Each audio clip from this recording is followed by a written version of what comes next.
चलो आज हम लोग क्लास 5th के साइंस का चैप्टर 10 जिसका नाम है एयर पढ़ेंगे। ठीक है, इस चैप्टर में हम लोग क्या पढ़ने वाले हैं, एयर के कंपोजिशंस, मतलब एयर किन किन चीज़ों से मिलकर बना होता है, लेयर ऑफ एटमॉस्फेयर और एयर का इम्पोर्टेंस पढ़ेंगे। उसके साथ साथ एयर पॉल्यूशन, उसके कॉजेज़ क्या क्या होते हैं, इफ़ेक्ट क्या क्या होते हैं, एयर पॉल्यूशन को कैसे प्रिवेंट किया जाता है, साथ ही airborne disease caused by bacteria, disease caused by virus and prevention of airborne diseases. Air. We know that air is present all around us. Air has no taste, color, odor or smell. We cannot see air but we can feel it. When it moves around us, you must have seen the swinging of branches of trees on a windy days. This occurs due to the air that pushes them. ठीक है, हमें पता है कि हमारे आसपास हर जगह क्या है, हवा है, जिसके पास ना तो कोई टेस्ट होता है, ना तो कोई कलर होता है, ना तो कोई उसका ऑर्डर स्मेल होता है। ठीक है, और हम इसको देख भी नहीं सकते, बस इसको फील कर सकते हैं। जब ये बहती है, ब्लो करती है, तब हम इसे फील कर सकते हैं। ठीक है, इसकी वजह से जो पेड़ की डालियां होती है वो स्विंग करती है इधर से उधर तक, और हमारे हेयर्स उड़ते हैं, कपड़े उड़ते हैं, सब ये हमें हमारे ऊपर एक पुश लगाती है। अब कंपोजिशंस ऑफ एयर क्या होता है कि मतलब एयर किन किन चीज़ों से मिला होता है या एयर में क्या क्या प्रेजेंट होता है। ठीक है, air is a mixture of many gases such as nitrogen, oxygen, carbon dioxide and other substance such as water vapour and dust particles. ठीक है, तो एयर क्या होता है, बहुत सारी गैसेस का मिक्सचर होता है, जैसे नाइट्रोजन हो गया, ऑक्सीजन हो गया, कार्बन डाइऑक्साइड और भी बहुत सारी चीज़ें, जैसे डस्ट पार्टिकल्स होते हैं, उसके साथ साथ वाटर वेपर होता है, सब चीज़। ठीक है, this mixture surround the earth and is known as atmosphere. यही जो इन सब चीज़ों का, गैसेस का जो मिक्सचर है, ये हमारे आसपास हर जगह फैला हुआ है, जिसे हम एटमॉस्फेयर के नाम से जानते हैं। ठीक है, इसमें क्या होता है, हवा में 78% ऑफ नाइट्रोजन होता है। सबसे ज़्यादा हमारे एटमॉस्फेयर में क्या प्रेजेंट होता है, नाइट्रोजन, जिसका परसेंटेज कितना है, 78%। 21% ऑक्सीजन होता है और 1% में सारे carbon dioxide, water vapour, dust particle और भी जो भी चीज़ें हैं वो सारे, स्मोक हो गया, गैसेस हो गई और भी हार्मफुल गैसेस हो गई, वो सारे मिला के 1% में होते हैं। ठीक है, ये एक छोटी सी एक्टिविटी दी हुई है जिसमें light a candle with matchstick under the supervision of the adult and fix it on a table. Now cover the candle by placing an inverted glass tumbler on it. ठीक है, ये एक मोमबत्ती है जिसको जलाया गया। जलाने के बाद क्या करेंगे, इसको एक टेबल पे फिक्स कर देंगे। ठीक है, इसको लगा देंगे यहाँ पे, ये जलता रहेगा। फिर क्या करेंगे, एक उल्टा ग्लास लेके, ट्रांसपेरेंट ग्लास, जिसमें से हमें दिखाई दे कि कैंडल जल रहा है कि नहीं। ठीक है, उससे उसको ढक देते हैं। ढकने के बाद क्या होगा, तो यहाँ पे ऑब्जर्वेशन लिखना है। कुछ टाइम बाद क्या होगा, ये कैंडल बुझ जाएगा, बंद हो जाएगा। क्यों, क्योंकि किसी भी चीज़ को जलने के लिए हवा की ज़रूरत होती है, ऑक्सीजन की। तो इससे क्या कंक्लूजन हुआ कि air is essential for burning. किसी चीज़ को जलने के लिए हवा जरूरी होता है। All the gases present in air are useful to us in various ways as following. जितने भी गैसेस हमारे आसपास हैं वो हमारे लिए उपयोगी होते हैं। कैसे होते हैं, the oxygen present in the air helps in burning and breathing, while carbon dioxide helps plants in making their food. Oxygen हमारे लिए ज़रूरी होता है आग को जलाने के लिए, बर्निंग के लिए और सांस लेने के लिए। और कार्बन डाइऑक्साइड क्यों ज़रूरी होता है, प्लांट्स को फोटोसिंथेसिस करने के लिए, मतलब कि प्लांट अपना खाना बनाता है कार्बन डाइऑक्साइड से। तो carbon dioxide is necessary for preparing their food. Nitrogen is useful for making fertilisers that helps the plant to grow well. Nitrogen का काम होता है फर्टिलाइज़र बनाने में। जो भी हम उसमें उर्वरक वगैरह डालते हैं, खाद डालते हैं, उसमें नाइट्रोजन ज़रूरी होता है प्लांट्स को, ताकि वो अच्छे से बढ़े। Air is use for various purpose, it makes sail boat moves on water. ठीक है, हवा हमें बहुत सारे पर्पस के लिए हम इसको यूज़ करते हैं। जैसे हवा में जो भी बोट जा रहा है तो वो हवा की वजह से उसकी स्पीड कम ज़्यादा होती है। It can also be use to generate electricity. यही नहीं, इलेक्ट्रिसिटी जनरेशन में भी उसका उपयोग करते हैं। बताया गया ना, जो विंड मिल चलता है उसके लिए हवा की ज़रूरत होती है और इलेक्ट्रिसिटी जनरेट करने के लिए। अब हम लोग लेयर्स ऑफ एटमॉस्फेयर पढ़ेंगे, ठीक है। लेयर्स ऑफ एटमॉस्फेयर, कितने लेयर्स होते हैं? 5 होते हैं। The atmosphere has 5 layers that are determined by the change in the temperature that occurs with an increase in altitude. The 5 layers are as follows. ठीक है, ये अर्थ है। अर्थ से हम जितना ऊपर चलते जाएंगे तो ये लेयर बाय लेयर बदलता जाता है इसका नेचर, तो उसको हमने 5 पार्ट्स में डिवाइड कर दिया है। सबसे पहले आएगा ट्रोपोस्फियर, फिर स्ट्रेटोस्फियर, फिर मेसोस्फियर, फिर थर्मोस्फियर, फिर एक्सोस्फियर। और जैसे जैसे ऊपर बढ़ते जाते हैं वैसे वैसे टेम्परेचर भी चेंज होता जाता है और एल्टीट्यूड बढ़ता जाता है, ठीक है। अब 1 बाय 1 सबको पढ़ेंगे।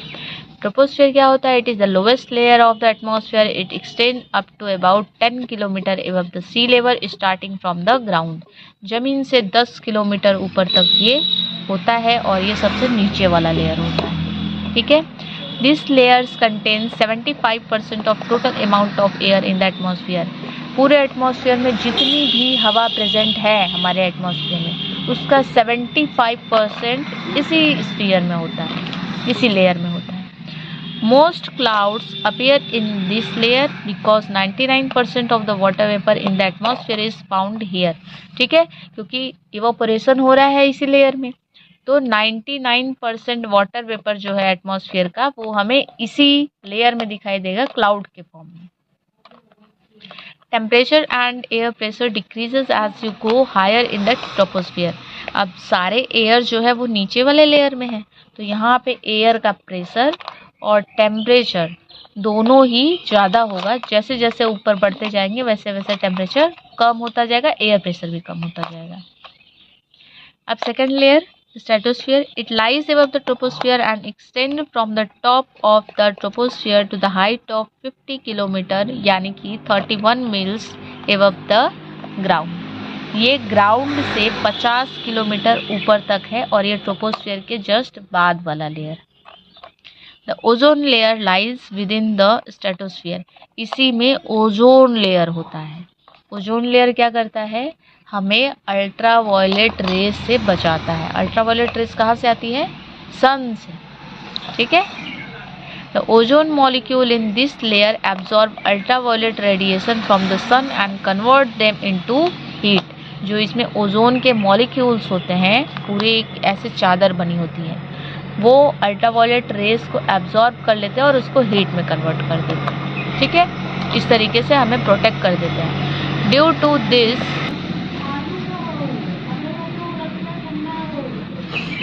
this, unlike the troposphere, temperature increases as you go higher in the stratosphere. इस वजह से ट्रोपोस्फियर में ऐसा नहीं होता, लेकिन इसमें क्या होता है, जैसे जैसे हम ऊपर जाएंगे वैसे वैसे टेम्परेचर बढ़ते जाता है। उस वाले लेयर में क्या हो रहा था? टेम्परेचर घट रहा था, और इसमें क्या होगा? धीरे धीरे टेम्परेचर बढ़ता जाता है ऊपर, क्योंकि ओजोन लेयर है ऊपर और वो क्या कर रहा है? अल्ट्रावायलेट रेस को कन्वर्ट कर दे रहा है हीट में। तो जितना हम उसके पास जाएंगे उतना टेम्परेचर बढ़ जाता है, ठीक है। थर्ड लेयर है मेसोस्फियर।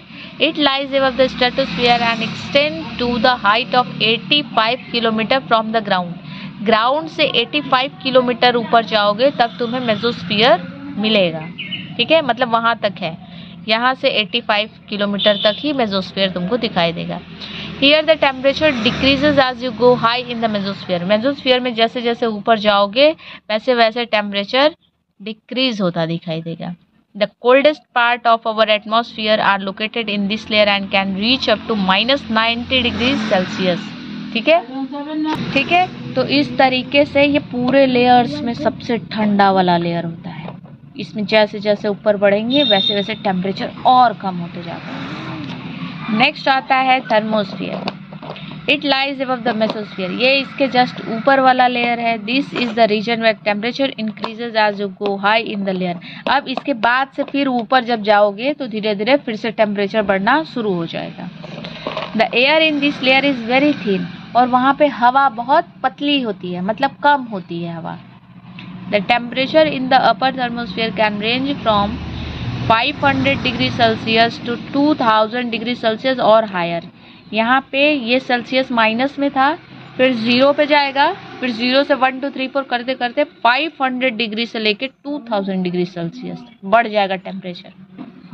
ठीक है, 100 डिग्री सेल्सियस पे पूरा पानी जो है वो इवोपोरेट हो जाता है, और ये 500 डिग्री है, और 500 से भी ऊपर 2000 या उससे भी ऊपर। ठीक है, अब आता है exosphere. It is final and the last layer of the earth atmosphere. ये एटमॉस्फेयर का सबसे लास्ट वाला लेयर है। There is no clear upper boundary where the exosphere finally fades away into the space. अब ऐसा नहीं है, सब में तो एक लिमिट था कि यहाँ से यहाँ तक स्ट्रेटोस्फीयर है, यहाँ से यहाँ तक मेसोस्फीयर है। एक्सोस्फीयर शुरू तो होता है लेकिन उसका कोई एंड नहीं है, क्योंकि वो डायरेक्टली मर्ज हो जाता है किसमें, स्पेस में। ठीक है, तो उसका कोई एंड नहीं है लास्ट वाले का, तो वो स्पेस में मर्ज हो जाता है। अब हम लोग इम्पोर्टेंस ऑफ एयर देखेंगे। The air has a relatively constant composition of gases as nitrogen, oxygen, carbon dioxide and water vapour. हमें पता है कि जो गैसेस होती हैं वो कई सारे गैसेस का, जो एयर होती है वो कई सारे गैसेस का मिक्सचर होती है, जैसे कि nitrogen, oxygen, carbon dioxide, water vapour, dust particles, smokes, सब चीज़ें। ठीक है, some of the important function of air are. तो इस एयर का इम्पोर्टेंट फंक्शन क्या क्या है? ठीक है, तो सबसे पहला क्या है, रेस्पिरेशन। ठीक है, air is used for respiration process of living being which is essential for them to obtain energy for the various body functions. Respiration का काम है, हवा का काम है कि हमें रेस्पिरेशन प्रोसेस में जितने भी लिविंग बीइंग्स हैं, लिविंग बीइंग्स मतलब लिविंग थिंग्स, जितने भी लिविंग थिंग्स हैं सबको रेस्पिरेशन में मदद करे, ताकि हमारी बॉडी को एनर्जी मिल पाए और हमारे बॉडी के हर एक पार्ट्स आराम से आसानी से वर्क कर सकें। ठीक है, फिर दूसरा है क्या फंक्शन, ग्रोथ ऑफ प्लांट। दूसरा फंक्शन क्या है, ग्रोथ ऑफ प्लांट, प्लांट के ग्रोथ के लिए। It provides important components like nitrogen which is required for the growth of the plant. इसी एयर में ऑक्सीजन, नाइट्रोजन पाए जाते हैं, और नाइट्रोजन एक फर्टिलाइजर्स की तरह यूज़ करते हैं ताकि प्लांट का ग्रोथ अच्छे से हो। तो प्लांट के ग्रोथ के लिए भी हवा ज़रूरी है। Similarly it provides carbon dioxide which is used in process of photosynthesis by the plant to prepare their food. इसी तरीके से कार्बन डाइऑक्साइड होता है हवा में, जो उसे फोटोसिंथेसिस करने में मदद करता है। वो फोटोसिंथेसिस करेंगे, अपना खाना बनाएंगे, फिर खाना से उन्हें को क्या मिलेगी, एनर्जी मिलेगी, तो वो ग्रो करेंगे अच्छे से। थर्ड है रेगुलेशन ऑफ टेम्परेचर, टेम्परेचर को रेगुलेट करना। ठीक है, it regulates the temperature of the earth and keeps it at a level eight which life could be sustain. ठीक है, हमारी धरती पर वो टेम्परेचर मेंटेन करके रखना जिससे कि हमारी लाइफ सरवाइव करने लायक बन पाए। If there has been no air the temperature would have been too low or too high making the existence of life on the earth impossible। अगर यहाँ पे हवा ही नहीं होगी तो जितनी धूप आएगी उतनी कड़ाके की गर्मी पड़ेगी, धूप नहीं आएगी तो उतनी कड़ाके की ठंड पड़ेगी। तो उस वजह से अपने मनमान टेम्परेचर बढ़ेगा और अपने मन से ठंड बढ़ेगी, जिसकी वजह से बहुत कभी कभी टेम्परेचर बहुत हाई, कभी कभी टेम्परेचर बहुत लो, तो हमारा सर्वाइवल इम्पॉसिबल हो जाएगा। फोर्थ है स्टॉपेज ऑफ अल्ट्रावायलेट रेडिएशन। ठीक है, फोर्थ क्या है, स्टॉपेज ऑफ अल्ट्रावायलेट रेडिएशन। अभी बताएं कि जो एयर होता है वो क्या करता है, एक ओजोन लेयर बना देता है। वो ओजोन लेयर हवा का ही तो है, हवा का ही लेयर, एटमॉस्फेयर का ही लेयर है, तो वो एक ओजोन लेयर बना देता है जिससे जितनी भी अल्ट्रावायलेट रेज आती हैं उनको वो एब्जॉर्ब करके कन्वर्ट कर देता है हीट में। तो ozone layer in the atmosphere act as a shield, एक कवच की तरह काम करता है, and absorb the ultraviolet radiation, और वो कवच की तरह सारे अल्ट्रावायलेट रेज को क्या कर लेता है, एब्जॉर्ब कर लेता है, ताकि ये नीचे ना जा पाए, किसी को हार्म ना पहुंचा पाए। It protect the living organism from the harmful effect of this radiation, और इस रेडिएशन से जो भी हार्मफुल इफेक्ट होने वाले हैं, जो भी नुकसानदायक चीज़ें होने वाली हैं, उन सबको रोक लेता है और हमें बचा लेता है, प्रोटेक्ट कर लेता है। ठीक है, रिकैप 1 देखो, fill in the blanks. Dash is useful for making fertilisers that help the plants to grow well. ठीक है, अभी बताए थे क्या है, नाइट्रोजन। नाइट्रोजन ही फर्टिलाइजर्स की तरह यूज होता है, ये बात ध्यान में रखना। Dash is the lowest layer of the atmosphere, troposphere. ठीक है, फर्स्ट है तो फर्स्ट कैपिटल से होगा। The final and the last layer of the atmosphere is exosphere. Windmills uses air to produce energy. अब हम लोग पढ़ेंगे क्या, air pollution. The air pollution around us is not very clean. हमारे आसपास की सारी हवा जो होती है वो बहुत क्लीन नहीं रहती। ठीक है, उसमें कुछ न कुछ हार्मफुल गैसेस मिले होते हैं, कुछ न कुछ डस्ट पार्टिकल्स मिले होते हैं, तो जिसे वो डर्टी हो जाती है। It is contaminated with some harmful substance. This contamination is called air pollution. इसी की वजह से ये क्या हो जाती है, डर्टी हो जाती है, या फिर कंटेमिनेट हो जाती है, या फिर कहो पॉल्यूट हो जाती है, जिसी को हम एयर पोल्यूशन के नाम से जानते हैं। It is a serious problem. It is harmful to human beings, plants, animal, property as well as environment. ये एक सीरियस प्रॉब्लम है जिससे कि ये ह्यूमन के लिए भी हार्मफुल है, साथ ही प्लांट्स के लिए भी, एनिमल्स के लिए भी, जो भी प्रॉपर्टी है सब चीज़ के लिए ये क्या है, हार्मफुल है और एक सीरियस प्रॉब्लम है। ठीक है, air pollutant deteriorate the quality of air and affect human health consequently. ठीक है, जो एयर पॉल्यूटेंट्स क्या होते हैं, वो सारी चीज़ें, वो सारे थिंग्स जो एयर को पॉल्यूट करते हैं उनको एयर पॉल्यूटेंट कहा जाता है। ठीक है, तो जो एयर पॉल्यूटेंट है, तो पॉल्यूटेंट का मतलब वही समझ लेना कि जो एयर को पॉल्यूट करेंगे, वो क्या करते हैं, एयर की क्वालिटी को ख़राब करते हैं और ह्यूमन हेल्थ को बिगाड़ते हैं। ठीक है, the ever increasing issues concerning human health has been attributed by experts to deteriorating quality of the life. It also has been inferred from high mortality rates. The air pollutants are released into the air through both natural and man-made processes. ठीक है, इसके लिए बहुत सारे expert जो है वो लगे रहते हैं कि किस तरीके से इनको कम किया जाए पॉल्यूशन को, और किस तरीके से हमारे एयर को प्योरीफाई किया जाए, क्लीन किया जाए, ताकि ये हमारे लिए यूज़फुल हो, हार्मफुल ना हो। ठीक है, उसके लिए कुछ नेचुरल प्रोसेसेस, कुछ मैन मेड प्रोसेसेस दोनों किए जा रहे हैं। Let us learn about some of the causes of air pollution. Causes of air pollution मतलब एयर पॉल्यूशन का कारण क्या है, किस वजह से हो रहा है। तो air pollutants are released from various source. जो एयर पॉल्यूटेंट है, एयर पॉल्यूटेंट मतलब, एयर पॉल्यूटेंट मीन्स हवा में दूषित जिन चीज़ों की वजह से एयर पोल्यूशन हो रहा है, तो वो एयर पॉल्यूटेंट बहुत सारे सोर्सेज से निकलते हैं। ठीक है, जैसे धुआं ही मान ले, धुआं की वजह से क्या होता है, एयर पॉल्यूशन होता है, तो धुआं इज़ अ एयर पॉल्यूटेंट।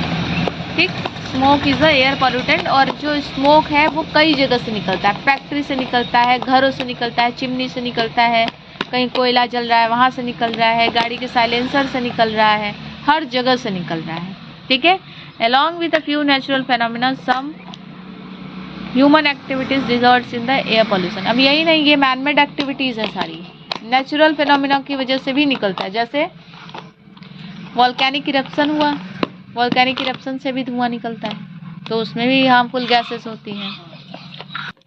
ठीक है, तो नेचुरल की वजह से भी और मैन मेड एक्टिविटी की वजह से भी, दोनों वजह से एयर पॉल्यूटेंट जो है वो हमारे एयर को पॉल्यूटेट करते हैं। ठीक है, the cause of air pollution are, अब इससे होता क्या है, कैसे होता है, नेचुरल सोर्स क्या है एयर पॉल्यूशन का, तो नेचुरल वही बताए, वॉल्केनिक इरप्शन देखो यहाँ पे दिख रहा है।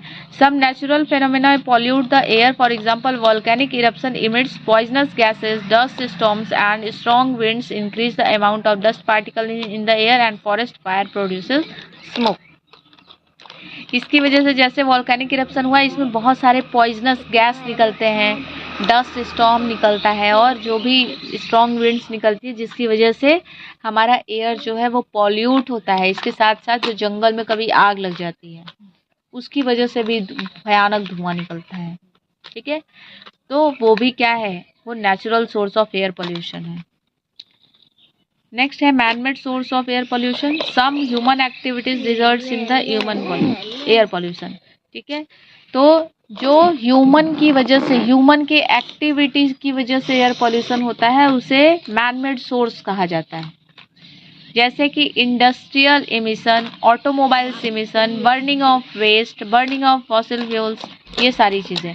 फॉसिल फ्यूल मतलब ईंधन जला रहे हैं, उसमें निकल रहा है, जो भी कूड़ा कचरा बचता है लोग जला देते हैं उसको, उससे धुआं निकलता है।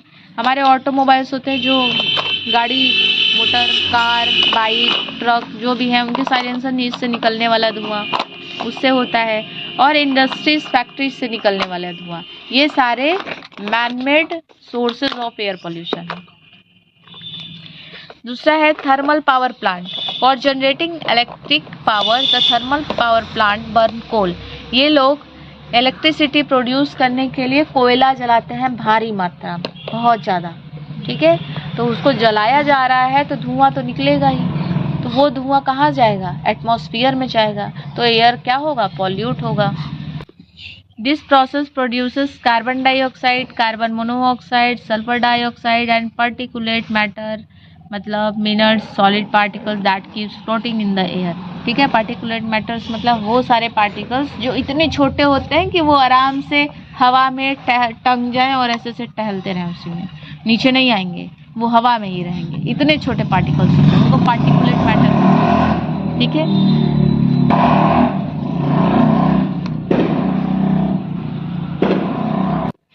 ठीक है, तो इससे क्या निकलती है, जहरीली गैस निकलती है, जैसे कार्बन डाइऑक्साइड हो गया, कार्बन मोनोऑक्साइड, सल्फर डाइऑक्साइड, और भी पार्टिकुलेट मैटर निकलते हैं, वो जो हमारी हवा को प्रदूषित करते हैं। All this pollutant get deposited in the air and make it pollute. ये सारी चीज़ें हवा में जाके प्रेजेंट हो जाती हैं, उसकी वजह से एयर पॉल्यूट हो जाता है। अब इंडस्ट्रीज़ में क्या होता है, The number of industries uses large quantities of fossil fuel. The burning of fuels releases carbon dioxide in large amount. ठीक है, ये बड़ी बड़ी इंडस्ट्रीज़ में, और बहुत सारी है इंडस्ट्री, एक ही तो है नहीं, बहुत सारी इंडस्ट्रीज़ हैं, तो इसमें भी लार्ज क्वांटिटी में फॉसिल फ्यूल्स चला जाता है। फॉसिल फ्यूल्स में कुछ भी हो सकता है, कोयला हो सकता है, लकड़ी हो सकता है, तुम डीजल पेट्रोल भी यूज़ कर सकती हो, केरोसिन यूज़ करती हो, कुछ भी। तो फॉसिल फ्यूल्स लार्ज अमाउंट में यूज़ किया जाता है, जिसकी वजह से कार्बन डाइऑक्साइड और कार्बन मोनोऑक्साइड ये सब भी बहुत भारी मात्रा में निकलता है।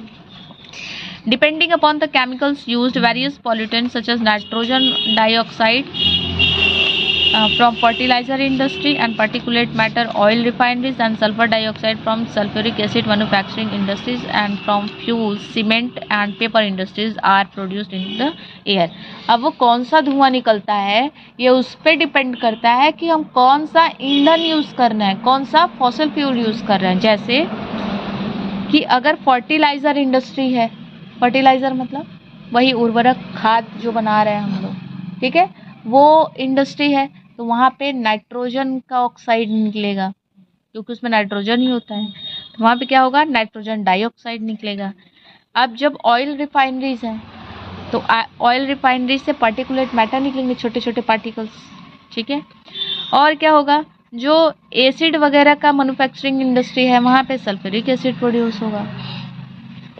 इसके साथ साथ और भी है, जो सीमेंट इंडस्ट्री है, पेपर इंडस्ट्री है, वहाँ से भी बहुत सारे हार्मफुल गैसेस निकलेंगे जो हमारे एयर को पॉल्यूट करने का काम करते हैं। ठीक है, वेहिकुलर एमिशंस क्या होते हैं, इसका मतलब है कि ऑटोमोबाइल्स मतलब यही कार, बाइक, जो भी गाड़ी है, सारी गाड़ी किस में आती है, ऑटोमोबाइल्स में आती है। Automobiles account for the addition of pollutant to the air.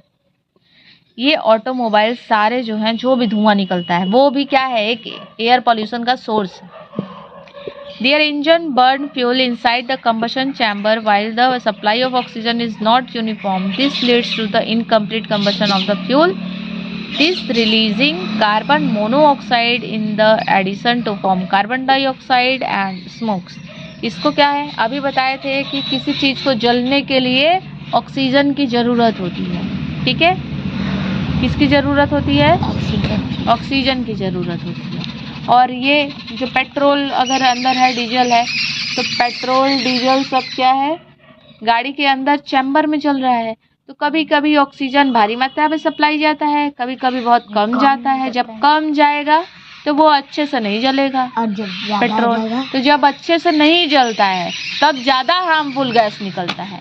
For example, जैसे आग जलाते हो, जब तक आग अच्छे से जलता रहता है तब तक धुआं आँख में उतना नहीं लगता है, न तो उतना धुआं निकलता है, वो आराम से जल जाता है। लेकिन वही जब वो सुलगना शुरू हो जाए, अच्छे से नहीं जल रहा होता है, तब क्या होता है, बहुत गहरा धुआं निकलता है और वो आँखों में बर्दाश्त भी नहीं होता है, ठीक है, लगता भी है बहुत, क्योंकि उसी टाइम पे जहरीली गैस निकलती है जब वो अच्छे से नहीं जलता है, ठीक है। तो उस टाइम भी जब उसको सप्लाई अच्छे से नहीं मिलता है, तब वही साइलेंसर से काला काला धुआं निकलना शुरू होता है, जिसमें carbon monoxide, carbon dioxide, sulphur dioxide, यही सब होता है, और उससे भी हमारा एयर पॉल्यूट होता है। अब माइनिंग ऑपरेशन देख लो।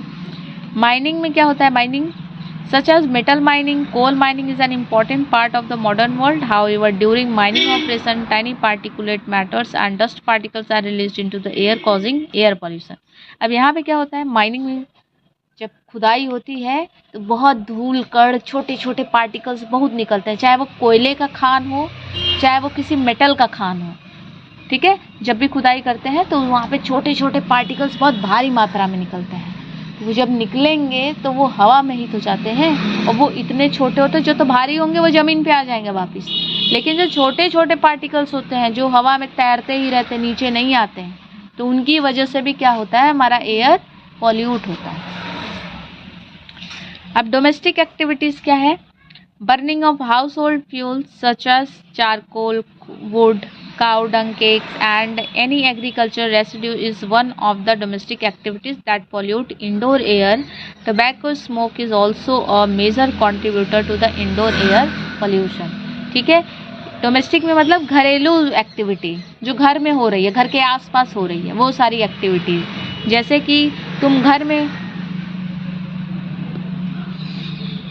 घर में कोई चीज़ जला रही हो, ठीक है, घर में कोई चीज़ जला रही है, जैसे कोयला, लकड़ी जलाई, ये गाय का ऊपरी जलाई, वो हो गया, ठीक है। और एग्रीकल्चर रेसिड्यू मतलब एग्रीकल्चर, ये भूसा जला दी, ठीक है, जिसमें गेहूं चावल जो प्लांट में निकलता है, वो प्लांट ले ली, उसका प्लांट जो बांध के रखा रहता है, वो एक्टिविटीज़ जो होती हैं वो इंडोर एक्टिविटी डोमेस्टिक एक्टिविटीज़ में आती है। और घर में कोई भी तंबाकू वगैरह यूज़ कर रहा है, उससे भी अगर धुआं निकल रहा है, जैसे वो पीते, हुक्का पीते हैं, उससे निकलता है धुआं, वो हो गया, सिगरेट हो गया, ठीक है, गांजा हो गया, ये सारे धुआं भी बहुत हार्मफुल होते हैं, हमारे लंग्स को इफेक्ट करते हैं, ठीक है। इसलिए अब कल हम लोग इफेक्ट्स ऑफ एयर पॉल्यूशन पढ़ेंगे, ठीक है। Of air pollution, air pollution के प्रभाव क्या है, एयर पॉल्यूशन से क्या क्या होता है। Air pollution is harmful to human beings in many ways. It takes it toll by damaging human health and property, ठीक है। एयर पॉल्यूशन ह्यूमन बींग्स के लिए बहुत खतरनाक होते हैं, ठीक है, हानिकारक होते हैं बहुत सारे तरीक़ों से, जैसे it takes it toll by it takes it tolls by damaging humans health and property, ठीक है, ये ह्यूमन के हेल्थ को भी प्रभावित करती है, उनकी प्रॉपर्टी को भी। Different air pollutants impose different threats, अलग अलग टाइप के जो एयर पॉल्यूटेंट होते हैं, एयर पॉल्यूटेंट मतलब जो चीज़ें एयर को पॉल्यूट करती है उन्हें एयर पॉल्यूटेंट कहा जाता है, वो अलग अलग तरीके से खतरनाक होते हैं। Let us learn more about the effect of air pollution. अब इनके इफेक्ट हम लोग देखेंगे। पहला है ह्यूमन डिजीज़, ह्यूमन को बहुत सारी बीमारियां होती हैं, जैसे sulphur dioxide one of the major air pollutant causes respiratory diseases in human beings, ठीक है। जो सल्फर डाइऑक्साइड होता है ये एक बहुत बड़ा एयर पॉल्यूटेंट है, ठीक है, बहुत बड़ा एयर पॉल्यूटेंट है जो कि ह्यूमंस के रेस्पिरेटरी सिस्टम को ये प्रभावित करता है। और उनसे बहुत सारी बीमारियां होती है, जैसे अस्थमा हो गया, ठीक है। Several damage to the respiratory tract and lungs is the outcomes of the high content of sulphur dioxide in the air. अगर हवा में ज़्यादा मात्रा में सल्फर डाइऑक्साइड है तो रेस्पिरेटरी ट्रैक को इन्फेक्ट कर सकता है, डैमेज कर सकता है, यहाँ तक कि हमारे लंग्स को भी खराब कर सकता है, ठीक है। Similarly the oxides of carbon have their harmful effects, ठीक है। सिमिलरली जो कार्बन के ऑक्साइड्स होते हैं उनके भी बहुत सारे हार्मफुल इफेक्ट्स होते हैं, जैसे carbon monoxide has the property to react with oxygen carrying ability of blood which leads to the death of living beings. जो कार्बन मोनोऑक्साइड होता है ये ऑक्सीजन के साथ कंबाइन होके हमारे ब्लड में मिल जाता है और वो इंसान को धीरे धीरे धीरे धीरे सीधे डेथ तक पहुंचा सकता है, मतलब किसी भी इंसान की मृत्यु हो सकती है इससे, कार्बन मोनोऑक्साइड से, ठीक है।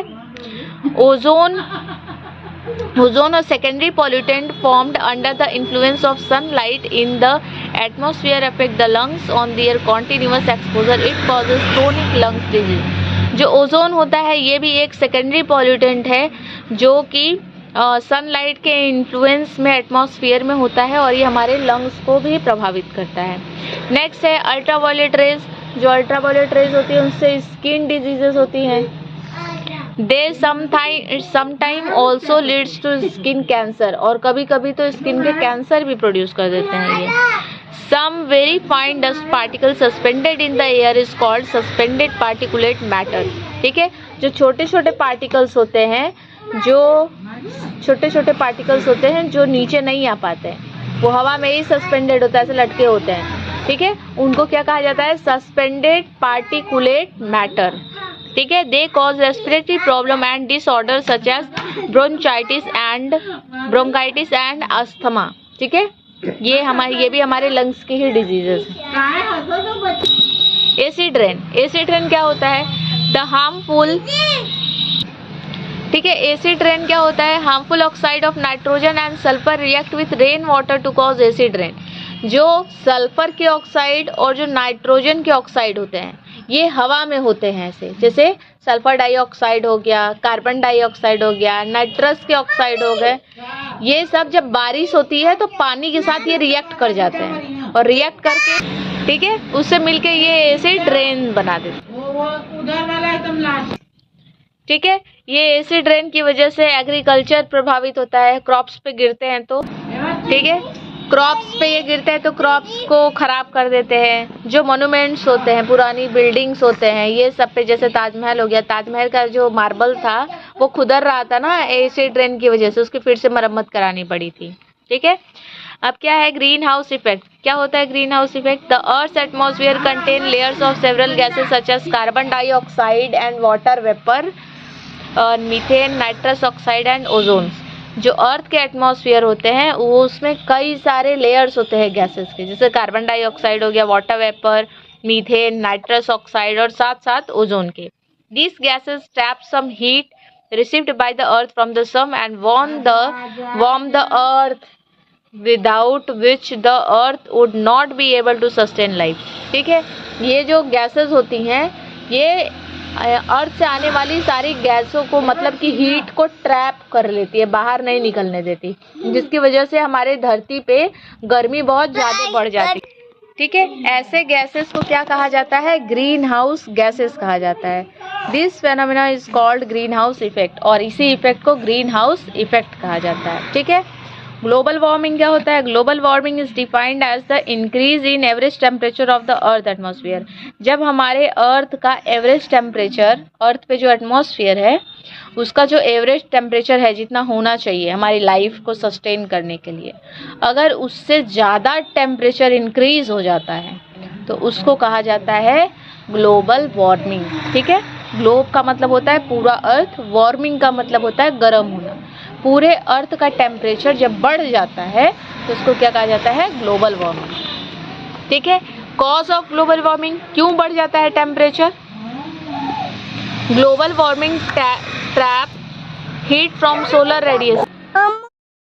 कॉजेज ऑफ ग्लोबल वार्मिंग, मतलब ग्लोबल वार्मिंग किस कारण से होता है, ठीक है। तो carbon dioxide trap heat from the solar radiation and does not allow them to escape into the space, ठीक है। जो कार्बन डाइऑक्साइड होता है वो सोलर रेडिएशन, सोलर से सन की जितने भी रेडिएशन होते हैं सबको ट्रैप कर लेता है और फिर वापस नहीं जाने देता है। तो वो क्या हो जाता है, वो यहीं पे कार्बन डाइऑक्साइड की मात्रा बहुत ज़्यादा बढ़ जाती है और उसकी वजह से हीट की भी मात्रा बहुत बढ़ जाती है, ठीक है। तो जब वो स्पेस में वापस नहीं जा पाता है तो क्या होता है, यहाँ पे प्रॉब्लम क्रिएट होने लगती है। It is essential for photosynthesis but when it's concentration increases more than the required amount it causes global warming.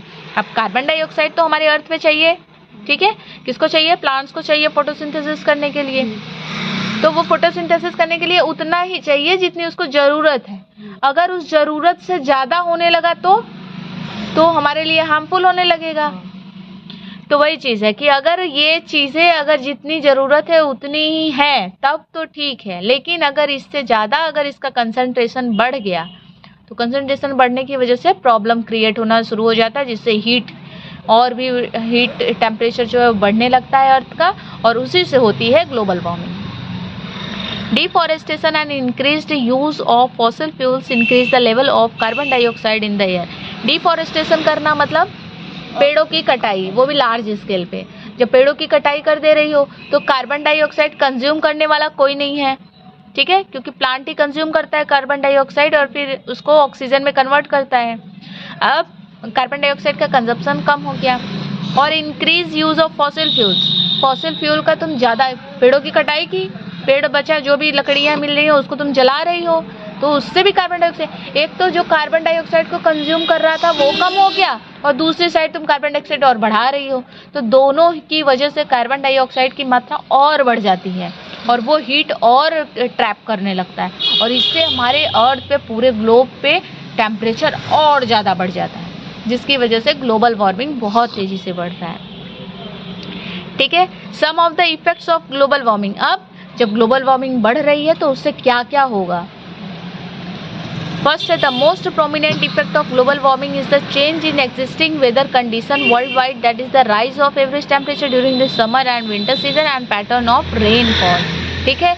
सबसे बड़ा जो है प्रोमिनेंट इफेक्ट है उसका ये है कि हमारे वेदर कंडीशन में चेंजेस, मतलब जितनी गर्मी पड़नी चाहिए उतनी गर्मी नहीं पड़ रही है, जितनी ठंड पड़नी चाहिए उतनी ठंड नहीं पड़ रही है, बारिश के समय पे बारिश नहीं हो रही है, ठंड के टाइम पे जाके बारिश हो रही है, ठीक है। सब कुछ पूरा वेदर कंडीशन चेंज हो जाना, रेनफॉल में कमी हो जाना, ये वगैरह वगैरह चीज़ें होने लगती हैं, ठीक है।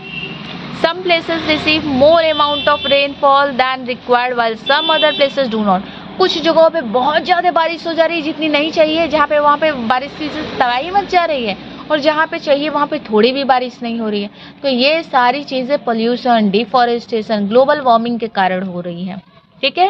Does in turns affect the agriculture, forest and flora and fauna of a place. और इन सब चीज़ों की वजह से हमारा एग्रीकल्चर इफेक्ट हो रहा है, फॉरेस्ट की लाइफ हो रही है खराब, और फ्लोरा एंड फौना मतलब प्लांट्स और एनिमल्स को ज़्यादा इफेक्ट मिल रहा है। It causes the melting of ice in polar region. जो हमारे पोलर रीजन में, नॉर्थ पोल्स पे, हिमालय में पूरा वो ग्लेशियर्स जमे हुए हैं, टेम्परेचर बढ़ेगा तो वो सारे मेल्ट होने शुरू हो जाएंगे, मेल्ट होंगे तो सी लेवल बढ़ेगा, मेल्ट होकर सब नदियों से कहाँ जाएंगे, सब समुद्र में ही तो मिलेंगे, और समुद्र में मिलेंगे तो समुद्र का लेवल और बढ़ जाएगा, जिससे आसपास के एरिया में बाढ़ आ सकती है, ठीक है। The cause of elevation of the sea level worldwide, this can result in submerging of low lying area and the occurrence of the flood in many areas. वही चीज़ बताया ना कि जैसे ही सी लेवल बढ़ेगा तो जो नीचे ज़मीन में है, मतलब कि जो हिल स्टेशन के नीचे नीचे हैं, वहाँ पे पानी पहुँच सकता है, जो लो लैंड है वहाँ पे पानी आराम से घुस जाएगा और वहाँ पे सब पूरा गाँव साफ कर देगा। अब है depletion of ozone layer. Ozone layer पता है हमें अल्ट्रावायलेट रेज से बचाने का काम करता है। अब हमारे जब ये ओजोन लेयर हमें अल्ट्रावायलेट रेज से बचा रहा है, अब ये डिप्लीट होने लगा, ख़राब होने लगा, इसमें छेद होने लगा, तो अल्ट्रावायलेट रेज भी धरती पे आएंगी, तो ये भी हमारे लिए हार्मफुल हो सकता है। क्या? Depletion of ozone layer. तो chlorofluorocarbons used as refrigerator and air conditioners are harmful air pollutant. ठीक है, अभी हमने एयर पॉल्यूटेंट में पढ़ा था CFCS, जिसको क्लोरो क्लोरोफ्लोरोकार्बन्स कहा जाता है। ठीक है, क्या कहा जाता है? क्लोरोफ्लोरोकार्बन्स, जो कि रेफ्रिजरेटर और एसी वगैरह में यूज होता है। ये बहुत हार्मफुल एयर पॉल्यूटेंट है। ठीक है, एयर पॉल्यूटेंट मतलब एयर पॉल्यूशन क्रिएट करने वाला। They deplete the ozone layer and allow harmful ultraviolet rays to reach earth. ये हमारे ओजोन लेयर को डिप्लीट कर रहा है और साथ में ये अलाउ कर रहा है कि जो हार्मफुल अल्ट्रावायलेट रेज है वो इसको पार करके हमारी अर्थ तक पहुंच जाए। Ultraviolet radiation is very harmful to the skin and eyes, जो कि हमारे आँखों के लिए, हमारी स्किन के लिए बहुत हार्मफुल होता है। The most common disease cause due to the exposure of humans to ultraviolet rays is skin cancer. और सबसे बड़ा कारण है अल्ट्रावायलेट रेज आने का कि मतलब नहीं की वजह से क्या होता है? स्किन कैंसर होता है। ठीक है, स्किन कैंसर, बहुत टाइप के स्किन इन्फेक्शंस वगैरह होते हैं। अब है prevention of air pollution. Air pollution को कैसे प्रिवेंट करें, कैसे रोकथाम कैसे करेंगे उसका? ठीक है, air pollution is demanding a serious cause of concern for human. Some countries have joined hand to minimise the emission of greenhouse gases. Let us study how we can keep a check on a air pollution. ठीक है, तो बहुत सारी countries जो है उन्होंने एक साथ हाथ मिलाया है इस ग्रीन हाउस गैसेस के एमिशन को रोकने के लिए, कि ग्रीन हाउस गैसेस कम निकले जिससे एयर पॉल्यूशन हमारा कम हो सके। और उनको हम बारी बारी पढ़ेंगे। जैसे use solar energy, wind energy and hydro energy instead of fossil fuel for our energy requirement to minimise the release of air pollutant in the environment. हमें पता है कि हम इलेक्ट्रिसिटी जनरेट करने के लिए फॉसिल फ्यूल्स, कोयले का ये वगैरह यूज़ करते हैं। ठीक है, इंजन्स को हीट करने के लिए ताकि इलेक्ट्रिसिटी जनरेट हो। तो उसकी जगह पे हम सोलर एनर्जी, विंड एनर्जी और हाइड्रो एनर्जी भी यूज़ कर सकते हैं। पता था ना, पीछे चैप्टर में पढ़ी हो ना कि हाइड्रो पावर प्लांट जो पानी की वजह से इलेक्ट्रिसिटी जनरेट किया जाता है, और विंड मिल्स जो होता है उससे विंड के यूज़ से इलेक्ट्रिसिटी जनरेट किया जाता है, और सोलर एनर्जी से भी इलेक्ट्रिसिटी जनरेट किया जाता है। तो फॉसिल फ्यूल की जगह पे हम हाइड्रो पावर प्लांट और सोलर प्लांट और विंड प्लांट लगवा सकते हैं इलेक्ट्रिसिटी जनरेट करने के लिए, ताकि फॉसिल फ्यूल के जलने की वजह से जो कार्बन डाइऑक्साइड का एमिशन है और भी जो हार्मफुल गैसेस निकलती हैं उसका एमिशन कम हो जाए। Use cleaner fuel such as compressed natural gas for transportation to keep a check on release of some major pollutant into the environment. जब हम यूज़ करते हैं, जब हम अपने व्हीकल्स वगैरह में, ऑटोमोबाइल्स में डीजल पेट्रोल यूज़ करते हैं, तो उसकी वजह से जब उसका इंजन में अगर ऑक्सीजन की सप्लाई कम जाती है तो उसमें बहुत जहरीली गैस धुएं में निकलती है, स्मोक्स में। ठीक है, अगर हम डीजल पेट्रोल की जगह पे सीएनजी यूज़ करें, कंप्रेस्ड नेचुरल गैस, तो वो हार्मफुल गैसेस का एमिशन कम हो जाएगा। ठीक है, थर्ड है plant trees regularly to keep check on air pollution as it reduces the accumulation of carbon dioxide in the atmosphere। ठीक है, पेड़ों की हमेशा देखभाल करनी चाहिए, क्योंकि यही है जो कार्बन डाइऑक्साइड को खत्म करेंगे या कंज्यूम करेंगे। जो कार्बन डाइऑक्साइड है उसकी मात्रा हमारे एटमॉस्फेयर में कम हो सकती है, और ज़्यादा से ज़्यादा प्लांट लगाएंगे। और क्या है? minimize the use of firework or crackers to reduce the concentration of carbon dioxide and sulfur dioxide in the atmosphere। जो पटाखे होते हैं ना, पटाखे होते हैं, फायरवर्क वगैरह होते हैं, इनकी वजह से कार्बन डाइऑक्साइड भी और सल्फर डाइऑक्साइड दोनों का इमिशन होता है। और तुमको बताया है कि कार्बन डाइऑक्साइड होता है, नाइट्रस का ऑक्साइड होता है, नाइट्रोजन का ऑक्साइड और सल्फर डाइऑक्साइड। ये तीनों जब हमारे एटमॉस्फेयर में होते हैं तो जब पहली बारिश होती है तो वो सब पानी के साथ मिलके एसिड रेन कराते हैं, है ना, तो वो भी हमारे लिए हार्मफुल है। तो अगर क्रैकर वगैरह पटाखा अगर हम लोग फोड़ना कम कर देंगे तो उसकी वजह से भी कार्बन डाइऑक्साइड और सल्फर डाइऑक्साइड का एमिशन कम हो जाएगा। और क्या है? Make compost instead of burning dry leaves and twigs to reduce the release of carbon dioxide gases।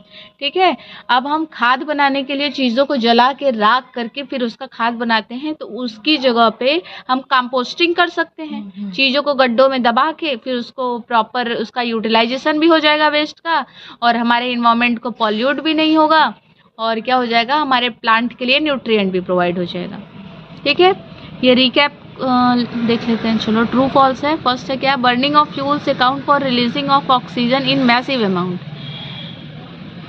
Burning of fuel account for release of oxygen, हाँ फ्यूल को जलाने से क्या ऑक्सीजन ज़्यादा अमाउंट में निकलता है? फॉल्स, कार्बन डाइऑक्साइड निकलता है, तो ये क्या हो जाएगा? फॉल्स हो जाएगा। The engine of automobiles burn fuels inside the combustion chamber this releasing carbon monoxide. ठीक है, जो क्या होता है, इंजन, ऑटोमोबाइल्स के जो इंजन होते हैं, जब उन्हें ऑक्सीजन की सप्लाई कम मिलती है तो बहुत ही पॉइजनस गैस निकलती है, डेडली पॉइजनस, जिसको क्या कहते हैं? Carbon monoxide. तो ये क्या होता है? ट्रू होता है। Sulphur dioxide one of the major air pollutant causing respiratory disease in the human being. ये बात सही है, सल्फर डाइऑक्साइड की वजह से भी क्या होता है? रेस्पिरेटरी डिजीज होता है। The gradual increase in green house gases in the atmosphere results in the global warming. ठीक है, ग्रीन हाउस गैसेज जब बढ़ते हैं तो उनकी वजह से ग्रीन हाउस इफेक्ट होता है। ग्लोबल वार्मिंग तो कार्बन डाइऑक्साइड और हीट के बढ़ने की वजह से होता है। ठीक है, तो ये फॉल्स हो जाएगा। Name 2 green house gases and explain the greenhouse effect. तो कार्बन डाइऑक्साइड और मीथेन। ठीक है, सही है ये। अब एयरबॉर्न डिजीजेस क्या होते हैं? एयरबॉर्न डिजीजेस वो डिजीज होते हैं जो छोटे छोटे माइक्रो ऑर्गेनिजम्स हवा में होते हैं, एयर में प्रेजेंट होते हैं, तो वो अगर हमारे द्वारा एब्जॉर्ब कर लिए जाते हैं तो हमें उनसे जो बीमारी होती है उसको हम एयरबॉर्न डिजीज कहते हैं। ठीक है, airborne disease are disease caused by microorganism and carried और spread by means of air. वो माइक्रो ऑर्गेनिजम्स जो हवा के द्वारा हमारे तक पहुंचाए जाते हैं और हमारे द्वारा एब्जॉर्ब कर लिए जाते हैं और उनसे हमें बीमारी हो जाती है, उसको हम एयरबॉर्न डिजीज कहते हैं। Some diseases such as common cold जैसे हो गया, निमोनिया हो गया, और क्या है, फ्लू हो गया कोई भी। ठीक है, ये एयर के थ्रू ही बढ़ता है, जिन्हें हम कहते हैं कि अगर सामने वाले को हुआ है तो हो सकता है उसके थ्रू हमारे तक पहुंच जाए। अब उसको हम टच नहीं कर रहे हैं तो कैसे हो गया? उसका बैक्टीरिया एयर में आ रहा है ना, उसके माइक्रो ऑर्गेनिजम्स एयर में आ रहे हैं और वो एयर जब हम ब्रीथ कर रहे हैं तो वो हमारे अंदर भी इंटर कर जा रहे हैं, तो उसको एयरबॉर्न डिजीज कहा जाता है। ठीक है, when an infected person sneeze और cough tiny droplets come out and spread in surrounding air. ठीक है, जब कोई इन्फेक्टेड पर्सन होता है और वो छींकता है या खांसी आती है उसको, तो उसके मुंह से कुछ ड्रॉपलेट्स होते हैं जो हमारे एटमॉस्फेयर में आ जाते हैं और वो जब पूरे हमारे सराउंडिंग एयर में फैल जाते हैं और ये इन्फेक्टेड एयर पार्टिकल्स एक हेल्दी पर्सन द्वारा इनहेल्ड कर दिए जाते हैं, मतलब सांस अंदर लेने के थ्रू अंदर चले जाते हैं और इससे क्या होता है? वो भी इन्फेक्टेड हो जाता है। ठीक है, अब कुछ बीमारियां हैं, ठीक है, कुछ बीमारियां हैं जो एयरबॉर्न डिजीज के नाम से जानी जाती है, जैसे डिप्थेरिया। ये हवा में बैक्टीरिया की वजह से होता है। इसके लक्षण क्या है? स्किन अल्सर होता है, लो फीवर होगा और स्वैलोन ग्लैंड्स ऑन द नेक, गले के पास ग्लैंड्स जो होती हैं वो फूल जाती हैं। नजल डिस्चार्ज, नजल डिस्चार्ज मतलब ये, ठीक है, हाँ, increase heart rate and vomiting, heart rate बढ़ जाता है, ज़्यादा धक धक धक धक करेगा और वोमिटिंग आएगी, ये होता है डिप्थीरिया। और वूपिंग कफ क्या है? बैक्टीरिया की वजह से होता है। Mild coughing, sneezing, running nose, low fever and seizures होता है इसमें। अब ट्यूबरक्लोसिस भी बैक्टीरिया की वजह से, तो ये तीनों जो बीमारियां हैं वो हवा में बैक्टीरिया की वजह से होती हैं। ठीक है, coughing lasting from 3 to 4 weeks. Tuberculosis अगर कहा जाता है कि 3 से 4 हफ्ते तक अगर खांसी नहीं बन गई तो इसका मतलब है कि टीबी हो सकता है, ट्यूबरक्लोसिस हो सकता है। ठीक है, या तो खांसी के टाइम पे ब्लड आए मुंह से उस टाइम पे, चेस्ट पेन हो, सीने में दर्द हो, फीवर हो, ठीक है, और नाइट स्वेट, रात को सोते टाइम पसीना आए और वजन घटता जाए। ठीक है, ये सब वगैरह इसके ट्यूबरक्लोसिस के क्या है? लक्षण है। इसके बाद जो एयर में वायरस होता है उसकी वजह से कौन कौन सी बीमारियां होती हैं? तो देखो, कॉमन कोल्ड हो गया, स्वाइन फ्लू हो गया, मम्प्स हो गए, चिकन पॉक्स और मिसल्स। ठीक है, ये सारे वायरस की वजह से होते हैं। इसमें कॉमन कोल्ड में रनिंग नोज होता है, सोर थ्रोट होता है ये गले में, और स्नीजिंग, छींक आती है, कफ और कॉन्जेशंस होते हैं। स्वाइन फ्लू में क्या होता है? इसमें फीवर रहेगा, कफ होगा, वही जो जुकाम के टाइम पे होता है वो सारी चीज़ें होंगी। इसमें क्या होगा? इसमें गाल फूल जाते हैं और फीवर हो जाएगा, सर दर्द होगा और बहुत तेज मसल्स, पूरे मसल्स में पेन होगा। और क्या है, pain in one on both side of our face and loss of appetite. ठीक है, ये सब दोनों साइड में दर्द होगा, फेस के दोनों साइड में। चिकन पॉक्स क्या होता है, ये भी जोस्टर वायरस की वजह से होता है। इसमें क्या होता है, इची रैसेस हो जाते हैं, जैसे लगता है खुजली वाले रैसेस जैसे होते हैं, उस टाइप के रैसेस पड़ने लगते हैं, फीवर होता है और रैस्टर और हेडेक होने लगता है और बहुत थकान लगती है। चिकन पॉक्स तो पता ही है ना। फिर मिसल्स क्या होता है, इसमें भी बहुत फीवर होता है, कफ होता है, running nose, watery eyes, body एक, पूरे बॉडी में दर्द होगा, sneezing, small white spots in the mouth, चेहरे पे वाइट स्पॉट्स पड़ जाते हैं। Red rashes after 3 to 5 days of infection, अगर इन्फेक्शन हो गया तो 3 से 5 दिन में पूरे शरीर में रेड रैसेस पड़ जाते हैं पूरे। ठीक है, अब ये एयर बॉर्न डिजीजेस को रोके कैसे बचाएं, तो अपने माउथ को हमेशा ढक के रखें जब हम छींकते हैं। ठीक है, फिर नेक्स्ट है अपने हाथ को हमेशा प्रॉपर धोना चाहिए। मेंटेन गुड पर्सनल हाइजीन, और अपने हाइजीन का पूरा ध्यान देना चाहिए। हमेशा बॉइल्ड वाटर और फिल्टर वाटर पीना चाहिए। और यूज़ हैंगर चिप और डिस्पोजल पेपर नैपकिन्स, हमेशा हैंगर चिप्स यूज़ करें, हैंगर चिप्स नहीं है तो ये डिस्पोजल पेपर नैपकिन यूज़ करें। Avoid coming in contact with person suffering from communicable disease, उस पर्सन से थोड़ी दूरी बना के रखें जो कि इन्फेक्टेड है कम्युनिकेबल डिजीज़ से ना। कम्युनिकेबल डिजीज़ मतलब जो टच करने से या फिर बैक्टीरिया वायरस द्वारा ट्रांसफ़र हो सकती है। Do not use belonging of the person suffering from communicable disease, उन लोगों से ज़्यादा बिलोंगिंग ना रहे, उन लोगों के ज़्यादा करीब ना रहे जिनको कम्युनिकेबल डिजीज़ है। Getting timely vaccination for diseases, और जो भी बीमारियां के वैक्सीन्स आ रहे हैं उनको प्रॉपर लेना चाहिए। अब रिकैप आ गया ना। मम्प्स क्या होता है, वायरस की वजह से होता है, और डिप्थेरिया जो होता है वो बैक्टीरिया की वजह से होता है, कॉमन कोल्ड वायरस की वजह से, ट्यूबरकुलोसिस बैक्टीरिया की वजह से। ठीक है, इसी के साथ ये चैप्टर खत्म होता है। और ये इसका क्या है, fill in the blanks. Air is used for respiration process of living beings. Air provides nitrogen which is required for the growth of the plant. Air regulates the temperature of the earth. Air pollution is a serious problem and is harmful to human being, plant and animal. Ozone layer act as shield and absorb the ultraviolet rays. ठीक है, अब true false. Volcanic eruption can cause air pollution, volcanic eruption में भी बहुत सारी gases निकलती है तो ये ट्रू है।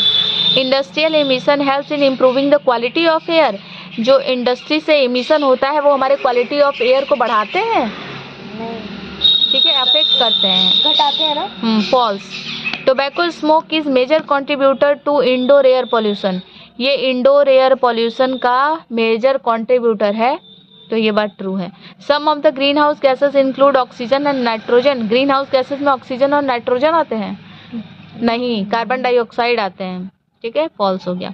Global warming is defined as the increase in average temperature of the earth atmosphere, तो ये भी ट्रू है। द मोस्ट कॉमन, इसमें name the following, the most common disease cause due to the exposure of human to ultraviolet rays, skin cancer, ठीक है। The harmful air pollutant used in refrigerator and air condition, तो CFCs, capital C, capital F, capital C, small s। The type of fuel that should be used by vehicles to reduce pollutant in the environment, CNG, सही है। The outcome of air, harmful oxygen of nitrogen and sulfur reacting with rainwater, acid rain. The better option to utilize dried leaves than burning them, तो क्या है, composting,